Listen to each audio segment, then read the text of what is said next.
मेरे पास एक सवाल है। जी जी। आपको अपनी शादी की तारीख याद है? 3 जून 1973। सर मेरे पास सबूत है। आपके वेडिंग कार्ड मेरे पास है। ओहो। कौन बनेगा करोड़पति के सेट से आमिर खान ने अमिताभ बच्चन की शादी का कार्ड दिखाया। ये कार्ड पूरी दुनिया में वायरल हो गया। आप भी सोच रहे होंगे कि अमिताभ बच्चन और जया बच्चन की शादी को तो 51 साल से ज्यादा बीत गए, तो फिर आमिर खान के कार्ड दिखाने से ऐसा क्या हो गया कि इसकी चर्चा अमिताभ बच्चन के करोड़ों चाहने वालों के बीच नए सिरे से शुरू हो गई। जब जया जी शूटिंग पे जाती थी किसी और हीरो के साथ, तो वो कौन सा हीरो था जिसका नाम सुन के आपको तकलीफ होती थी? नमस्कार, इंस्टाफीड पर एक और दिलचस्प वीडियो के साथ आप सभी का स्वागत है। आमिर खान ने अमिताभ बच्चन को उनकी शादी का कार्ड दिखाया तो वो हक्के बक्के रह गए, एकदम इमोशनल।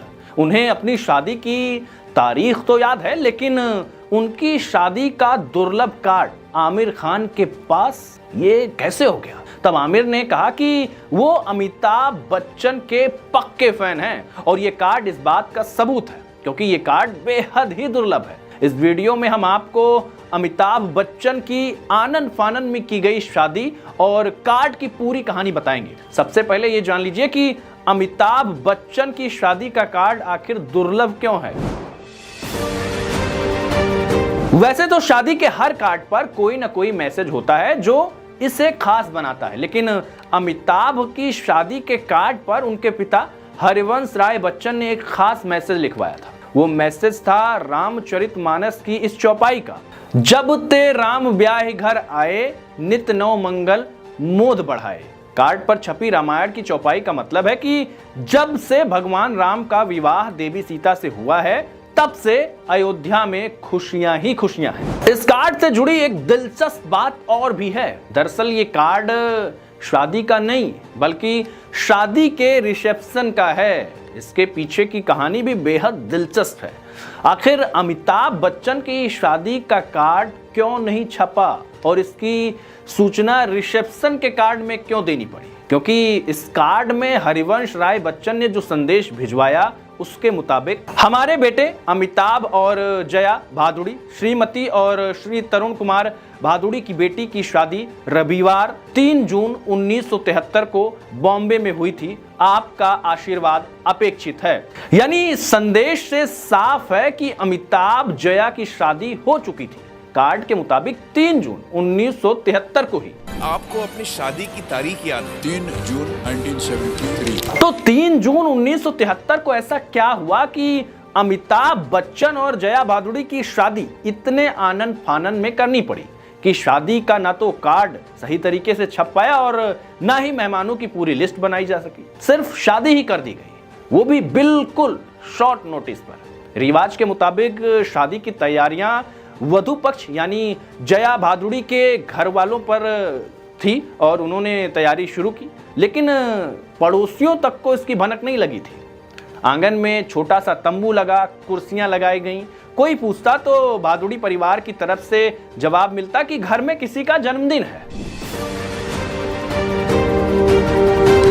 उस शादी में गिने चुने मेहमान ही शरीक हुए थे। फिल्म इंडस्ट्री से सिर्फ ख्वाजा अहमद अब्बास और हृकेश मुखर्जी, गुलजार और अनवर अली, गांधी परिवार की तरफ से संजय गांधी और हरिवंश राय बच्चन के कुछ साहित्यकार दोस्त जैसे धर्मवीर भारती और भगवती चरण वर्मा। 3 जून की रात इन्हीं की मौजूदगी में अमिताभ और जया भादुड़ी की शादी होती है। दोनों अग्नि के सामने 7 फेरे लेते हैं और अगली सुबह ही दोनों विदेश यात्रा के लिए निकल पड़ते हैं। अमिताभ और जया बच्चन की शादी की खबर फिल्म इंडस्ट्री को 2 दिन बाद ही लगी।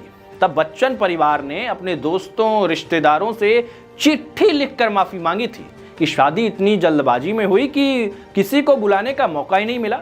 इससे जुड़ी खबर देश भर के अखबारों में सुर्खियां बनी रही। उधर अमिताभ इससे हजारों मील दूर जया के साथ जिंदगी की पहली आजादी का लुत्फ उठा रहे थे। अमिताभ के लिए वो आजादी थी नाकामी के एहसास से, अपने बूते कुछ ना कर पाने की कुंठा से। अमिताभ के लिए आजादी लेकर आई थी 1973 में रिलीज हुई फिल्म जंजीर, जिसने उन्हें एंग्री यंग मैन का खिताब दे दिया था। जब तक बैठने को ना कहा जाए शराफत से खड़े रहो, ये पुलिस स्टेशन है, तुम्हारे बाप का घर नहीं। जंजीर की कामयाबी के साथ जीवन संगिनी के रूप में जया भादुड़ी का साथ अमिताभ के लिए जैसे सोने पर सुहागा साबित हुआ। जंजीर से पहले जो अमिताभ 16 फिल्मों की नाकामी झेलकर मायूस हो चुके थे, अब वो जया भादुड़ी के साथ सिनेमा और जिंदगी में कामयाबी के नए सफर पर थे। अमिताभ को एक फिल्म में हिंदी सिनेमा का एंग्री यंग मैन बना दिया है। अमिताभ को अपनी इस इमेज का पता 3 हफ्ते बाद तब चला जब अमिताभ जया के साथ लंदन में हनीमून से वापस लौटे। अब तो है तुमसे हर खुशी अपनी। मोहब्बत के साथ कामयाबी भी अमिताभ का कदम चूमने लगी थी। जंजीर के बाद रोटी कपड़ा और मकान, दीवार और शोले जैसी फिल्मों ने अमिताभ को ऐसा नायक बना दिया जिसके मुकाबले में अगर कोई खड़ा था तो वो खुद अमिताभ और जया भादुड़ी थे। अमिताभ से शादी के बाद जया भादुड़ी ने अपना सरनेम बच्चन कर लिया। अमिताभ की जिंदगी में उनकी एंट्री यूं कहें कि किसी खूबसूरत फिल्म की हसीन पटकथा से कम नहीं थी। अमिताभ और जया की पहली मुलाकात पूना फिल्म इंस्टीट्यूट में हुई थी, जहां जया बच्चन एक्टिंग का कोर्स कर रही थी। वो मशहूर पत्रकार तरुण कुमार भादुड़ी की बेटी थी, जबकि अमिताभ हरिवंश राय बच्चन जैसे मशहूर कवि के बेटे।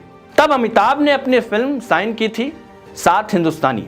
इसी फिल्म के लिए लोकेशन देखने ख्वाजा अहमद अब्बास के साथ वो पुणे गए थे।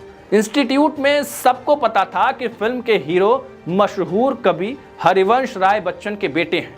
अमिताभ को देखकर जया की कई दोस्तों ने मजाक किया था कि हे भगवान, ये ताड़ की तरह लंबा अब्बास साहब की फिल्म का हीरो है। तब जया बच्चन ने कहा, नहीं यार, ही इज डिफरेंट। ये बात है 1969 की। 1 साल बाद 1970 में दोनों की मुलाकात बंबई में हुई ऋषिकेश मुखर्जी की फिल्म गुड्डी के सेट पर। इस फिल्म में पहले हीरो अमिताभ ही थे। अमिताभ और जया के साथ फिल्म के कुछ हिस्से शूट भी किए जा चुके थे, लेकिन बाद में ऋषिकेश मुखर्जी ने अमिताभ को हटाकर समीर भंज को हीरो रख लिया। अमिताभ ऋषिकेश मुखर्जी के फैसले से आहत थे। ये बात जया भादुड़ी जान चुकी थी। वो गुड्डी से तो अलग हो गए, लेकिन जया उनकी जिंदगी के रास्ते में आ चुकी थी। फिल्म एक नजर में साथ काम करने तक दोनों की मोहब्बत परवान चढ़ चुकी थी। अमिताभ और जया की मोहब्बत की वजह थी एक दूसरे के दर्द का एहसास। जया जानती थी कि उन दिनों अमिताभ की मायूसी की वजह अमिताभ अपनी फिल्मों में लगातार फ्लॉप हो रहे थे और बहुत परेशान थे। अमिताभ की मदद करने के लिए जया ने तो एक बार ऋषिकेश मुखर्जी से भी अमिताभ के लिए एक फिल्म बनाने की गुजारिश की। जया उस फिल्म का खर्च तक उठाने को तैयार थी। इसके लिए अमिताभ के साथ मिलकर जया ने अमिये प्रोडक्शन कंपनी भी बनाई। इसी बैनर के लिए ऋषिकेश मुखर्जी ने अभिमान नाम की फिल्म डायरेक्ट की।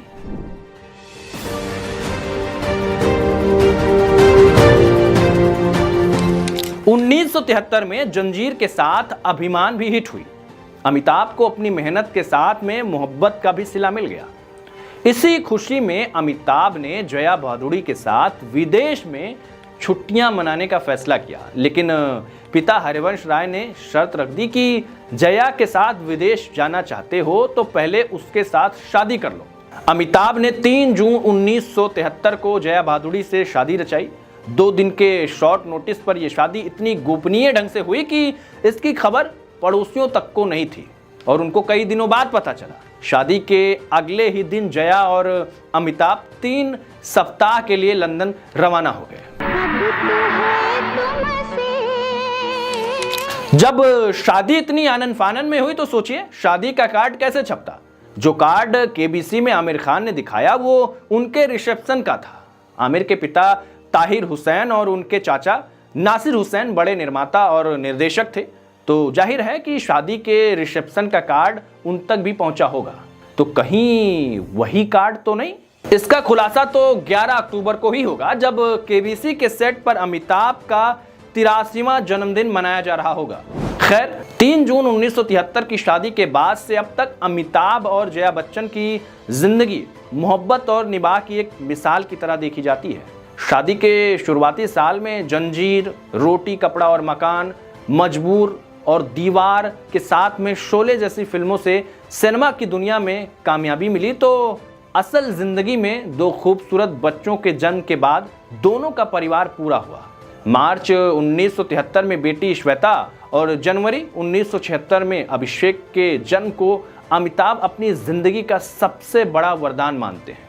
अगर ये वीडियो आपको अच्छा लगा तो हमें कमेंट कर बताएं कि हिंदी सिनेमा की फर्स्ट फैमिली कही जाने वाली बच्चन फैमिली से जुड़ी कैसी कहानियां आप सुनना चाहेंगे। हम आपके लिए नया वीडियो जरूर लेकर आएंगे। अपना ख्याल रखिए। नमस्कार।